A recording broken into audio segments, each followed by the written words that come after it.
जय श्री राम दोस्तों। सबसे पहले आप सभी को नव वर्ष की हार्दिक शुभकामनाएं। विक्रम संवत कैलेंडर को हमसे दूर करने में किसका योगदान है? दूसरी बातें हैं कि विक्रम संवत क्या है। एक और कड़वी सच मैं आपको बता दूं, हम भारतीयों को बड़े स्टैंडर्ड तरीके से मूर्ख बताया जा रहा है।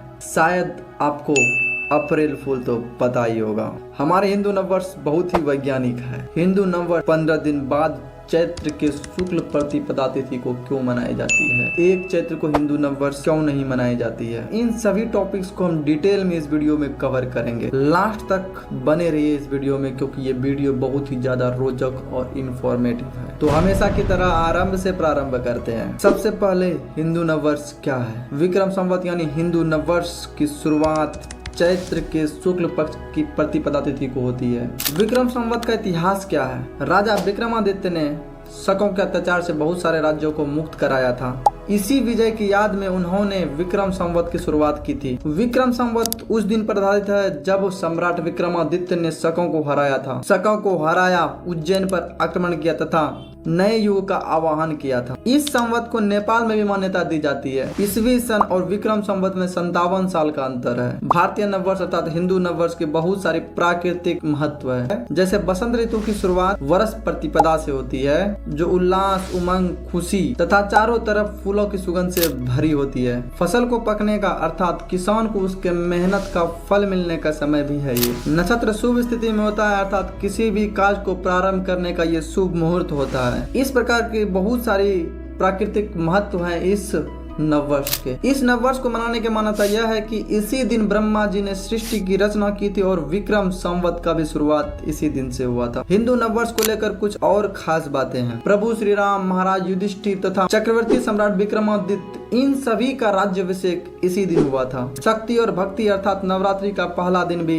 यही है, अर्थात चैत्र माह के शुक्ल पक्ष को नवरात्रि की शुरुआत होती है। सिखों के द्वितीय गुरु श्री अंगद जी का भी जन्म दिवस यही है। स्वामी दयानंद सरस्वती ने आर्य समाज की स्थापना इसी दिन की थी तथा महर्षि गौतम की जयंती भी इसी दिन मनाई जाती है। डॉक्टर केशव बलिराम हेडगेवार का जन्म दिवस भी यही है। इस प्रकार की बहुत सी विशेषताएं इस हिंदू नववर्ष से जुड़ी हुई है। मैं आपको बता दूं, चैत्र माह के शुक्ल पक्ष की 9वीं तिथि को हमारे प्रभु श्री राम का जन्म हुआ था, इसीलिए 9वीं तिथि को हम रामनवमी मनाते हैं। अब बात आती है कि इस नववर्ष को कैसे मनाएं। हिंदू नववर्ष को संवत्सर भी कहा जाता है। इस दिन पूजा पाठ का विशेष महत्व है। इसी दिन लोग मंदिर जाते हैं, अनुष्ठान करते हैं और भविष्य में सुख दुख के लिए आशीर्वाद प्राप्त करते हैं तथा घरों में अलग अलग पकवान भी बनाए जाते हैं। इस नववर्ष पर हमें सामान्यतः एक दूसरे को नववर्ष की बधाइयां देनी चाहिए, शुभकामनाएं देनी चाहिए। अपने मित्र और रिश्तेदारों को नववर्ष के शुभ संदेश भेजने चाहिए। इस दिन घरों और धार्मिक स्थलों की सफाई कर रंगोली तथा फूलों से सजाना भी चाहिए। इस अवसर पर होने वाले धार्मिक एवं सांस्कृतिक कार्यक्रम में आप भाग लें अथवा कार्यक्रम का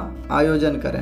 इस दिन वाहन रैली, कलश यात्रा, विशाल शोभा यात्रा, भजन, संध्या आरती आदि का आयोजन करें। तो गौशाला में गाय की सेवा भी करें। उपयुक्त सभी क्रियाएं इस दिन के लिए सुखदायी मानी जाती है। विक्रम संवत अर्थात नववर्ष का त्योहार पूरे भारतवर्ष में मनाया जाता है। इनके कई राज्यों में इन त्योहार को अलग अलग नामों से जाना जाता है। जैसे महाराष्ट्र और दक्षिण पश्चिम भारत में गुड़ी पाड़वा के नाम से जाना जाता है, पंजाब में वैसाखी, कश्मीर में नवरोज तथा कर्नाटक, आंध्र प्रदेश में उगादी नामों से और कई नामों से मनाया जाता है। आपका एक प्रश्न और भी था, हिंदू नववर्ष को 15 दिन बाद क्यों मनाया जाता है? एक चैत्र को ये नववर्ष क्यों नहीं मनाई जाती? हिंदू कैलेंडर के अनुसार होली के एक दिन बाद चैत्र माह शुरू हो जाती है, लेकिन इसकी शुरुआत के 15 दिन बाद अर्थात चैत्र शुक्ल प्रतिपदा को नववर्ष मनाई जाती है। अर्थात चैत्र माह के शुरुआत के 15 दिनों को नववर्ष में नहीं जोड़ी जाती है। इसका कारण यह है कि इन दोनों चंद्रमा अंधेरे की ओर होती है, यानी कि अमावस्या की तरफ बढ़ती रहती है। वहीं सनातन धर्म में अंधेरे से उजाले की तरफ बढ़ने की बातें कही गई है। इसीलिए चैत्र माह में अमावस्या के समाप्त होने के बाद नववर्ष की शुरुआत मानी जाती है। इसी कारण से फाल्गुन माह के 15 दिन बाद चैत्र के कृष्ण पक्ष में न होकर चैत्र के शुक्ल प्रतिपदा में नववर्ष मनाई जाती है। हिंदू नववर्ष से कुछ लोगों को लगता होगा कि ये कौन सा नववर्ष है। नववर्ष तो 1 जनवरी को मनाई जाती है। चौंकिए मत, अधूरे ज्ञान में आपकी कोई गलती नहीं। ये सिस्टम ही वेस्टर्न है, हालांकि कुछ बदलाव हो रही है। उसी प्रकार से अप्रैल फूल अर्थात 1 अप्रैल को अप्रैल फूल मनाया जाता है, उनका भी हमारे हिंदू नववर्ष से बहुत बड़ा संबंध है। अप्रैल फूल कहने का मतलब है मूर्ख दिवस, जिसे हर एक भारतीय उल्लास के साथ मनाते हैं। लेकिन इसकी सच्चाई यह है, 1582 के पहले विक्रम संवत कैलेंडर दुनिया के लगभग सभी देशों में अस्तित्व में था। वर्ष 1582 में जब इटली अर्थात जर्मनी ने ग्रिगोरियन कैलेंडर अपनाया तो उसके बाद हमारी संस्कृति धीरे धीरे कमजोर पड़ने लगी और पश्चिमी संस्कृति धीरे धीरे अपना सभी देशों में पकड़ बनाने लगी। फलस्वरूप ये दुनिया के द्वारा उन्हीं के संस्कृति, उन्हीं के कैलेंडर, उन्हीं के नए साल को तथा उन्हीं के संडे और मंडे को अपना लिया गया। कई देशों में इसी कैलेंडर के मुताबिक 1 जनवरी को नया साल का शुभारंभ माना। इसके बाद भी भारत देश अपने कैलेंडर विक्रम संवत को ही मानता था। इसीलिए पश्चिमी देश उन देशों को अप्रैल फूल कहते थे जो ग्रिगोरियन कैलेंडर को नहीं मानते थे। उसमें से एक हम भी थे जिन्हें पश्चिमी लोग अप्रैल फूल कहते थे। इसी डर से कुछ बुद्धिजीवी लोग जिन्हें अपने आप को मूर्ख समझना अच्छा नहीं लगता था, वो ग्रिगोरियन कैलेंडर को अपनाने लगे। ऐसे लोगों ने संवैधानिक, व्यापारिक आदि कार्यों को ग्रिगोरियन कैलेंडर के अनुसार ही करने लगे। लेकिन ये कैलेंडर बहुत ही अनसाइंटिफिक है, क्योंकि इसका वजूद ना ही प्रकृति से है, ना ही मौसम से है और ना ही तो त्योहारों से है। लेकिन हिंदू कैलेंडर में ऐसा नहीं है। हम दुनिया में बहुत ही पुरानी संस्कृति के लोग हैं, इसीलिए हमारा कैलेंडर साइंटिफिक है, क्योंकि यह कैलेंडर सूर्य और चंद्रमा के अनुसार होता है, जबकि ग्रिगोरियन कैलेंडर पृथ्वी द्वारा सूर्य की परिक्रमा पर आधारित होती है। आज आपको ये जानकर बहुत हैरानी होगी, क्योंकि सबसे बड़ी शर्मिंदगी की बात यह है कि देश आजाद होने के बाद भी ग्रिगोरियन कैलेंडर को नहीं हटाया गया। हालांकि हटाने की कोशिश की गई थी, जिसके अनुसार नवंबर 1952 को वैज्ञानिक और औद्योगिक परिषद द्वारा पंचांग सुधार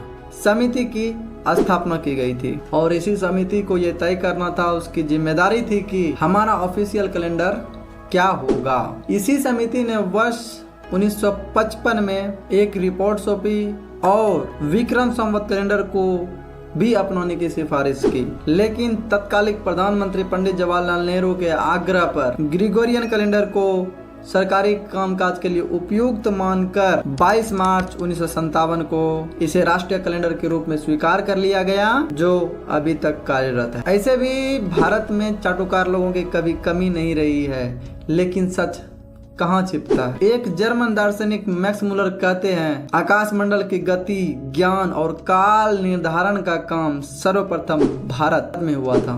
अंग्रेज चले गए पर उसके मानस पुत्रों की कभी कमी नहीं हुई है भारत में। सच तो यह है कि अंग्रेज वह कौम है जिसको बिना मांगे दत्तक पुत्र मिल जाते हैं, जो भारतीय माता पिता स्वयं उसे सौंपते हैं। जैसे क्रिश्चियन स्कूल सबसे आसान मार्ग है वेस्टर्न होने का। ऐसे लोग 1 जनवरी को ही अपना नववर्ष मनाते हैं। ऐसे लोगों के लिए मैं कहूँगा, हिंदू नववर्ष की जब बारी आई, छिप गए बिलों में नकली हिंदू भाई। आप अपने नए वर्ष को सेलिब्रेट कर अपनी संस्कृति को बचा सकते, क्योंकि हिंदू नववर्ष नए सृजन, वंदन और संकल्प का उत्सव है। इसमें मौसम भी बदलता है, शामें सुरमई हो जाती है और रातें उदार हो जाती है। इसीलिए मैं आपसे कहना चाहूंगा, ये नववर्ष प्रकृति के डीएनए में, हमारी संस्कृति के डीएनए में है। कुछ बुद्धिजीवी लोग इसे भले ही ना मनाए, लेकिन प्रकृति इसे हर साल नववर्ष के रूप में मनाती है। इसीलिए आपको भी नए साल के बारे में पता होनी चाहिए, अपने संस्कृति के बारे में पता होनी चाहिए, क्योंकि आपकी संस्कृति ही आपकी जड़ है। इस प्रकार के आप और भी वीडियोज हमारे YouTube चैनल पे देख सकते हैं। अब एक मिथिक शिवरात्रि क्यों मनाई जाती है, इसके ऊपर भी हमने पीछे वीडियोज बनाई थी, जो कि आपको हमारे YouTube चैनल पे मिल जाएगा। तो आप जाइए और उसको देखिए। आज के लिए इतना ही। जय हिंद, वंदे मातरम, जय श्री राम।